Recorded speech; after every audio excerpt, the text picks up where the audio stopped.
नमस्कार दोस्तों, आप लोग कैसे हैं? दोस्तों, आर्मी डीजीईएमई ग्रुप सी के लिए एक बेहतरीन पदों पे एक बम्पर वैकेंसी का नोटिफिकेशन दे दिया गया है, जिसका दोस्तों फॉर्म अप्लाई होना अभी स्टार्ट हो चुका है, जिसके बारे में डिटेल डिस्कस इस वीडियो में करने वाले हैं। आपको सबसे पहले लाइन में ही क्लियर कर दे, ये आपका दोस्तों ऑफलाइन फॉर्म रहने वाला है। इसमें ऑल ओवर इंडिया के सभी male and female candidate apply करेंगे। उसके साथ ही दोस्तों इसमें 10th जो किए हुए हैं वो भी कैंडिडेट अप्लाई कर सकते हैं, 12th आईटीआई या फिर डिप्लोमा वगैरह जो भी किए हुए हैं 10th से लेकर डिप्लोमा तक सभी के लिए इसमें पोस्ट रहने वाला है। सभी इसमें फॉर्म भर सकते हैं। दोस्तों, अलग अलग पोस्ट रहने वाला है, अलग अलग एजुकेशन क्वालिफिकेशन होगा, उन सभी चीजों को इसमें क्लियर करेंगे। लेकिन उसके साथ ही दोस्तों आपको इस फॉर्म को किस तरह से भरना है, कहां पे भेजना है, क्योंकि ऑफलाइन फॉर्म है।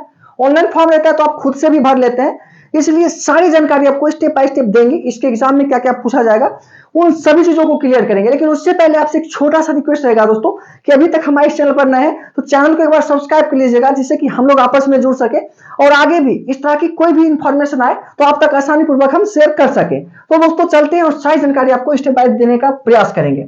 यहाँ आप देख रहे हो दोस्तों, डीजीईएमई ग्रुप सी आपको बताए थे। इसका फुल फॉर्म होता है दोस्तों directorate general of electronic and mechanical engineer.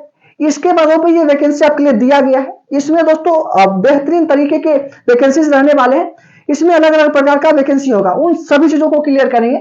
लेकिन यहाँ देख लीजिए दोस्तों, ये ग्रुप सी का आपका पोस्ट रहेगा। दोस्तों सबसे पहला ही देख लीजिए वैकेंसी आपकी कितनी होगी।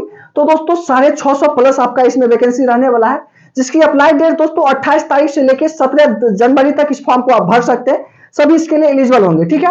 अब थोड़ा सा देख लेते हैं। देखिए दोस्तों, इसमें होगा क्या कि यहाँ पे देखिए वैकेंसी डिटेल आपको दिया जाएगा कि कितना दिया गया है। ये वैकेंसी नेम रहेगी इसमें, और उसके साथ दोस्तों वर्क प्लेस ये रहेगा, और ये यूनिट पोस्टल एड्रेस आपकी रहने वाली है, मतलब कहां पे आपको किस पोस्ट के लिए भेजना है। तो सबसे पहले पोस्ट के लिए आप समझना चाहे तो ध्यान से देखिएगा।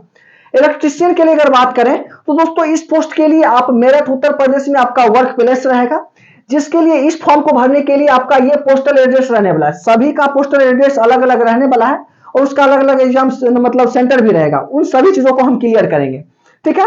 उसके बाद सेकंड देखेंगे दोस्तों, तो यहाँ पे देख लीजिए टेलीकॉम मैकेनिकल के लिए देखेंगे तो इसमें दोस्तों आगरा उत्तर प्रदेश में आपका रहेगा, ये आपका पोस्टल एड्रेस रहेगा।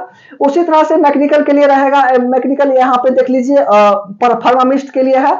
उसके बाद लोअर डिवीजन कलर के लिए रहेगा, इसमें 11 पोस्ट दिया गया है। सभी में अलग अलग पोस्ट दिए गए हैं, सभी का पोस्टल एड्रेस अलग अलग इसमें दिया गया है। जैसे इसमें देखेंगे तो आर्मी बेस्ड वर्कशॉप जो दिल्ली में केंद्र है, वहां पे आपको इस पते पे भेजना होगा, लोअर डिवीजन कलर के लिए, फार्मासिस्ट के लिए। तो सभी पोस्ट का अलग अलग ये दिया गया है, वो चीज आप देख लीजिएगा। इसका फुल नोटिफिकेशन जो है दोस्तों हम अपने टेलीग्राम चैनल पे दे देंगे, वहां से आप देख लीजिएगा। जिस पोस्ट के लिए आप एलिजिबल होंगे उस पोस्ट में आप अप्लाई कर दीजिएगा, और उस पोस्टल एड्रेस पे आपको इस फॉर्म को भर के भेजना है। किस तरह से भेजना हम आगे बात करेंगे। ये पोस्ट आपकी रहने वाली है। इस तरह की सभी पोस्ट कुक के लिए रहेगा, टाइन और कॉपर के लिए रहेगा। उसके बाद lower division store keeper fire के लिए रहेगा, टेलीकॉम मैकेनिकल के लिए रहेगा। मतलब देखेंगे तो बार्बर के लिए, फायर के लिए, मैकेनिस्ट के लिए, वेल्डर के लिए, लोअर डिवीजन, इसमें अलग अलग प्रकार के इसमें पोस्ट दिए गए। इसमें टोटल 650 प्लस आपके वैकेंसी इसमें रहने वाली है। अब थोड़ा सा बात कर लेते दोस्तों, आपके एग्जाम सेंटर कहाँ पे होगी, किस पोस्टल एड्रेस का क्या एग्जाम सेंटर रहेगा, तो थोड़ा सा ध्यान से देख लीजिए। आपका टोटल पोस्टल एड्रेस दोस्तों 8 रहने वाला है। आप किसी भी मतलब ट्रेड से अप्लाई करें, किसी भी पोस्ट के लिए अप्लाई करें, तो इसी 8 में से किसी में आप एक पोस्टल एड्रेस पे भेज सकते हैं। जिस पोस्टल एड्रेस में आप मतलब अप्लाई करेंगे उस पोस्टल एड्रेस का आपका ये मतलब पता रहने वाला है। आप जब फॉर्म भरना शुरू कीजिएगा तो वहां पे देख लीजिएगा किस पोस्टल एड्रेस पे भर रहे हैं, तो उसका ये आपको दिख जाएगा वहां पे कि क्या इसका एग्जाम सेंटर रहने वाला है। ये चीज आप समझ गए। अब थोड़ा सा नीचे देखते हैं दोस्तों, इंपॉर्टेंट पॉइंट यहां से शुरू होता है, पे स्केल। तो दोस्तों पे स्केल आपका 7th सेंट्रल पे कमीशन से रहेगा, जिसमें कि पे मैट्रिक्स 5 रहेगा, किसी का 4, किसी का 2, किसी का 1। इसमें अगर जनरली बात किया जाए तो दोस्तों 20,000 प्लस आपका सैलरी टोटल रहेगा इसमें, जो कि अच्छा खासा इसमें सैलरी रहता है, ठीक है। अब थोड़ा सा एज लिमिट की बात कर ले तो दोस्तों मिनिमम आपकी एज 18 वर्ष होनी चाहिए, मैक्सिमम 25 वर्ष। इसमें आपको फायर इंजन ड्राइवर के लिए इस पद के लिए छोड़ के सभी के लिए 18 से 25 रखा गया है। फायर इंजन ड्राइवर के लिए 18 से 30 वर्ष रखा गया है, ठीक है। अब आगे दोस्तों बात कर लेते हैं एज रिलैक्सेशन। तो एज रिलैक्सेशन भी दिया गया है, जैसे कि SC/ST से है 5 साल का, ओबीसी से है 3 साल का, और बेंचमार्क डिसेबल जो है PWD में आते हैं तो उनको कैटेगरी वाइज अलग अलग छूट दिया जाएगा। 10 साल प्लस कैटेगरी में आपको जो छूट मिलता है वो मिल जाएगा। ये चीज समझ गए हैं। अब थोड़ा सा आगे देखिए दोस्तों, एलिजिबिलिटी क्राइटेरिया आपकी क्या होनी चाहिए। तो देखिए दोस्तों, ये सभी आपके पोस्ट रहने वाले, आपको बताए थे 26 प्रकार के इसमें पोस्ट टोटल रहने वाले हैं। A to Z तक आपका पोस्ट टोटल रहेगा, ठीक है। जिसमें कि आप देखेंगे तो सबसे पहले फार्मासिस्ट के लिए देखेंगे तो 10+2 आपका एजुकेशन क्वालिफिकेशन होना चाहिए। इसके साथ दोस्तों डिप्लोमा इन फार्मेसी में आपका होना चाहिए, ठीक है, ये चीज समझ गए। इलेक्ट्रिशियन की बात करेंगे तो 12वीं पास होने चाहिए। उसके साथ ही दोस्तों training certificate, ITI training certificate आपको होना चाहिए। और इसमें देखेंगे टेलीकॉम मैकेनिकल के लिए, तो इसमें भी वही रहेगा दोस्तों 10+2, और उससे रिलेटेड जो जिस भी ट्रेड से आप अप्लाई करेंगे उस ट्रेड का आपको सर्टिफिकेट चाहिए। इस तरह से सभी का है, इसमें भी 10+2 रखा गया है। इंजीनियर के लिए, व्हीकल मैकेनिकल के लिए इसमें भी 10+2 प्लस ITI आपका होना चाहिए। मतलब इसमें सभी में आप देखना चाहे तो देख सकते हैं।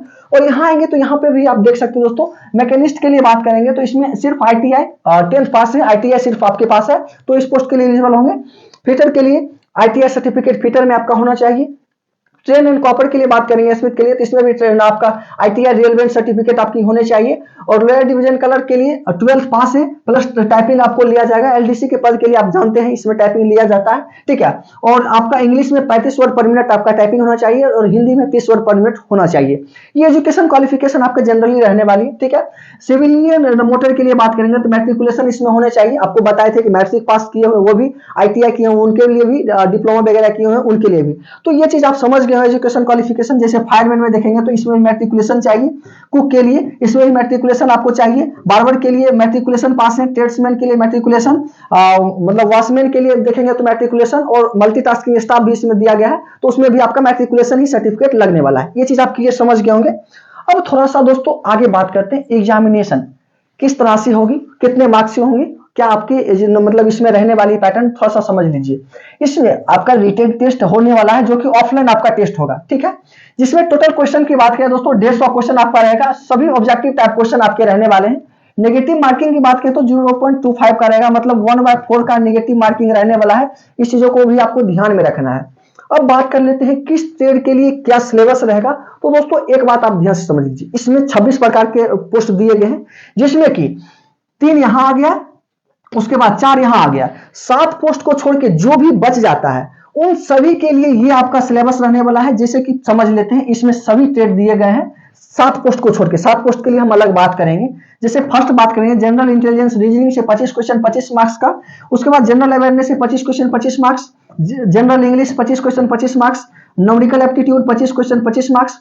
उसके बाद ट्रेड स्पेसिफिक, मतलब जिस भी ट्रेड से आप जिस पोस्ट के लिए आप अप्लाई करेंगे तो ट्रेड आपका अलग हो सकता है, तो आपके ट्रेड से 50 क्वेश्चन रहेगा। ट्रेड का वेटेज थोड़ा सा ज्यादा है, इसमें 50 मार्क्स का होगा। इसमें टोटल क्वेश्चन आपके 150 होने वाले हैं, 150 मार्क्स के होंगे। इसके लिए टाइमिंग जो होगा दोस्तों इसमें बता दिया गया है, टाइमिंग आपका 2 घंटा का रहेगा, यहाँ पे क्लियर कर दिया गया है, ठीक है। हिंदी और इंग्लिश दोनों लैंग्वेज में आपका इसमें रहने वाला है क्वेश्चन, ये चीज भी आप समझ लीजिए। अब सेकेंड के लिए बात करेंगे तो इसमें देखिए store keeper, lower division clerk, LDC जिसे कहते हैं, स्टेनोग्राफर, इन 3 पोस्ट के लिए आपका ये सिलेबस रहेगा। जैसे जनरल इंटेलिजेंस रीजनिंग से 25 क्वेश्चन, जनरल अवेयरनेस से 25 क्वेश्चन, जनरल इंग्लिश से 50 क्वेश्चन, उसके बाद जनरल एप्टीट्यूड से 50 क्वेश्चन। इसमें भी 150 क्वेश्चन 150 मार्क्स का, इसमें भी आपको 2 घंटा टाइमिंग दिया जाएगा। नेगेटिव मार्किंग इसमें भी 1/4 का रहेगा। थर्ड बात कर लेंगे दोस्तों, थर्ड में कुक रहेगा, बार्बर रहेगा, वॉशरमैन रहेगा, मल्टीटास्किंग स्टाफ रहेगा और ट्रेडमैन मेट्स रहेगा। इन सभी के लिए बात करेंगे तो इसमें भी पार्ट A से लेके 4 तक रहेगा, जिसमें कि जनरल इंटेलिजेंस रीजनिंग से 50 क्वेश्चन, उसके बाद जनरल अवेयरनेस से 50 क्वेश्चन, जनरल इंग्लिश से 25 क्वेश्चन और न्यूमेरिकल एप्टीट्यूड से 25 क्वेश्चन। इसमें टोटल 150 क्वेश्चन 150 मार्क्स के ये होने वाले हैं। दोस्तों ये आप सिलेबस को समझ गए होंगे। दोस्तों आपको यह वीडियो अच्छा लगा हो अभी तक तो इस वीडियो को एक लाइक कर दीजिएगा, चैनल को एक बार सब्सक्राइब कर लीजिएगा, ठीक है। अब आगे दोस्तों बात करते हैं, आगे ध्यान से देखिएगा यहाँ पे 22 नंबर पॉइंट में, date and place of written examination for each trade will be intimated through admit card. मतलब एडमिट कार्ड के द्वारा आपको डेट, कहां पे आपका एग्जाम होगा, उन सभी डिटेल को आपको भेज दिया जाएगा एडमिट कार्ड के द्वारा। आपको टेंशन लेने की आवश्यकता नहीं है। उसके बाद रिटेन टेस्ट जो will be conduct for all trades, मतलब सभी ट्रेड्स के लिए रिटेन एग्जाम इसमें जरूर होगा, सभी को आपको एग्जाम देना ही होगा किसी भी ट्रेड से आप अप्लाई करते हैं। उसके बाद मिनिमम क्वालिफाइंग जो मार्क्स इसका है उसमें लाना ही पड़ेगा, उसके बाद ही जिस ट्रेड में जो स्किल टेस्ट हो या फिजिकल टेस्ट हो जिसमें लगने वाला एप्लीकेबल होगा, उसके लिए आपको सेकंड फेज के लिए बुलाएगा। मतलब सेकंड फेज नहीं, इसमें पहले रिटन एग्जाम देंगे, रिटन एग्जाम में जो मिनिमम मार्क्स को कंप्लीट कम से कम करेंगे वही अगले स्टेप के लिए जाएंगे। जिस ट्रेड में आपको मतलब स्किल टेस्ट की जरूरत होगी उसमें स्किल लिया जाएगा, फिजिकल की जिसमें जरूरत होगी फिजिकल लिया जाएगा, और जिसमें जरूरत नहीं होगा उसमें डायरेक्ट डॉक्यूमेंट वेरिफिकेशन होगा, मेडिकल वगैरह होगा, आपका सिलेक्शन होगा। ये चीज आप समझ गए हैं। उसके साथ ही दोस्तों इसमें बता दिया गया कि स्किल टेस्ट और फिजिकल टेस्ट आपका क्वालिफाइंग नेचर सिर्फ रहेगा, ये इससे आपका मेरिट नहीं बनेगा। मेरिट जो बनेगा आपका वो रिटन एग्जाम से ही मेरिट बनेगा। ये चीज भी आप क्लियर समझ गए होंगे। अब थोड़ा सा नीचे देखते हैं हाउ टू अप्लाई, इसमें अप्लाई किस तरह से करेंगे। तो दोस्तों यहीं से आपको ध्यान से देखना है, चीजों को समझना है। देखिए, candidates to forward application for per prescribed format given in advertisement along with self address. मतलब इसमें आपको बताया गया है दोस्तों कि जो इसमें आप एप्लीकेशन को फॉर्म करेंगे भेजेंगे उसमें आपका सेल्फ एड्रेस जो है आपका सही चीज होना चाहिए उसमें। उसके साथ ही दोस्तों पोस्टल स्टाम्प प्रॉपर सील्स आपकी होनी चाहिए। मतलब इसमें आपका जो पत्र जिसमें देते हैं, लिफाफा जिसे आप कहते हैं, वो आपका 10.5 सेंटीमीटर गुने 25 का आपका लंबाई चौड़ाई का होना चाहिए। उस पत्र में आपको सभी चीजों को दे देना है, क्या क्या चीज को उसमें देना है वो चीज हम आगे बात करेंगे। लेकिन सबसे पहले समझ लीजिए, वो एक मतलब लिफाफे को ले लेना है किसी भी बुक शॉप से, उस पर 5 रुपया का पोस्टल स्टाम्प आता है वो चिपका देना है। उसमें सबसे मतलब आप किसी भी पोस्ट ऑफिस में जाके जनरल आप पोस्ट कर सकते हैं, ठीक है। सबसे पहले ऊपर में हेडिंग में आपको किस पोस्ट के लिए आप अप्लाई कर रहे हैं, application for the post of, जिस पोस्ट के लिए आप अप्लाई करते हैं उस पोस्ट का उस पे ऊपर में नाम लिख देंगे। उसके बाद अपना पता लिख दीजिएगा, नाम वगैरह लिख दीजिएगा। ये चीज हो गया, ऊपर का काम खत्म हो गया लिफाफा का। अब लिफाफा के अंदर क्या रहेगा हम उस पर बात करेंगे। लेकिन यहाँ पे थोड़ा समझ लीजिए, candidate are allowed to apply only for one trade one location. मतलब एक कैंडिडेट अप्लाई करेंगे तो एक लोकेशन पर एक यूनिट में एक ही फॉर्म को आप अप्लाई कीजिएगा, 2-3 भेजिएगा तो आपका फॉर्म रिजेक्ट कर दिया जाएगा। ये चीज आपको ध्यान में रखना है, ठीक है। उसके बाद गवर्नमेंट एम्प्लॉय है तो आप एनओसी वगैरह आप लगा दीजिएगा, आपके लिए अच्छा रहेगा। इंपॉर्टेंट पॉइंट्स में देखेंगे तो ये जो शॉर्ट लिस्ट किया जाएगा मतलब एग्जाम के लिए, तो उसमें वही कैंडिडेट्स को लिया जाएगा जो एजुकेशन क्वालिफिकेशन को देखा जाएगा। एजुकेशन क्वालिफिकेशन आपका कैसा है, किस तरह की आपकी लेवल है, उस तरह से आपको रिटेन में बुलाया जाएगा। ये चीज आपके लिए समझ गए होंगे। अब दोस्तों लास्ट पॉइंट देख लीजिए, समझ लीजिए। ऊपर का तो आपको बता दिए लिफाफा को तैयार करना है किस तरह से, ऊपर में हेडिंग लिखना है कि जिस पोस्ट के लिए आप अप्लाई कर रहे हैं, जहां पे भेजना है वो पता आपको लिख देना है, अपना नाम लिख दीजिएगा। वो ऊपर का कंप्लीट हो गया। अब नीचे में क्या क्या देना है ध्यान से देखिए। सबसे पहला तो ये फॉर्म आपको एक देना है, ये फॉर्म आपका हो गया। सेकेंड ये हो गया और थर्ड ये हो गया। फर्स्ट देखेंगे तो इसमें सबसे पहले कहां पे भेज रहे हैं वो लिख देना है फॉर्म के अंदर। यहाँ पे फोटो चिपका देना है आपका खुद का। उसके बाद यहाँ पे आपका किस यूनिट में भेज रहे हैं वो चीज दे देना है। यहाँ पे नेम आपका क्या है वो दे देंगे, फादर नेम क्या है, मदर नेम क्या है, डेट ऑफ बर्थ क्या है, एज कितना है, उन सभी चीजों को इसमें जो जो चीज मांगा जाएगा वो चीज भर देना है।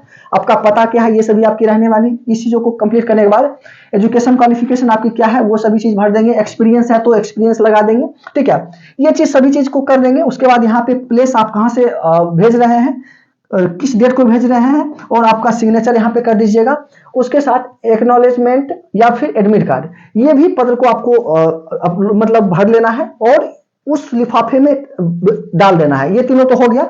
इसके साथ यहाँ पे देख लीजिए, सबसे पहला 3 पॉइंट इसमें दिया गया है, तीनों चीजों को आपको जरूर इसमें डालना है। सबसे फर्स्ट तो आपका होगा दोस्तों की सेल्फ एड्रेस, आपका क्या एड्रेस है उन सभी चीजों को लेकर उस लिफाफे पे लिख देना है। और 5 रुपया का जो पोस्टल स्टाम्प आता है वो चिपका देना है, वो तो फर्स्ट कर ही चुके हैं। सेकेंड करेंगे सेल्फ अटैच कॉपी, जो आपका सर्टिफिकेट होगा किस मतलब आप एजुकेशन क्वालिफिकेशन से अप्लाई कर रहे हैं उस एजुकेशन क्वालिफिकेशन का सर्टिफिकेट का फोटोकॉपी आपको दे देना है इसके साथ। उसके बाद थर्ड देखेंगे तो आपका 2 फोटो होना चाहिए, पासपोर्ट साइज फोटो होना चाहिए, और फोटो के पीछे में आप अपना नाम लिख देंगे, फादर नेम लिख देंगे, ठीक है। ये चीज आपको करना है, 2 फोटो दे देना है। और लास्ट आपका ये एडमिट कार्ड के लिए जो फॉर्म भरेंगे वो चीज दे देना है। लेकिन एडमिट कार्ड में ये 2 सेक्शन छोड़ देना है, ये ऑफिस यूज के लिए रहेगा, इस पे आपको कुछ नहीं भरना है, ठीक है, नहीं तो गलत हो जाएगा।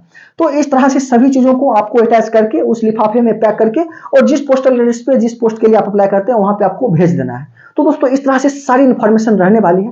मुझे आशा है कि आपके लिए वीडियो हेल्पफुल रहा होगा। अगर यह वीडियो आपके लिए हेल्पफुल रहा हो तो इस वीडियो को एक लाइक कर दीजिएगा, और हो सके आपसे तो चैनल को एक बार सब्सक्राइब कर लीजिएगा, ठीक है दोस्तों। फिर मिलते हैं अगली वीडियो में ऐसे इंटरेस्टिंग वीडियो के साथ। तब तक के लिए जय हिंद, बाय।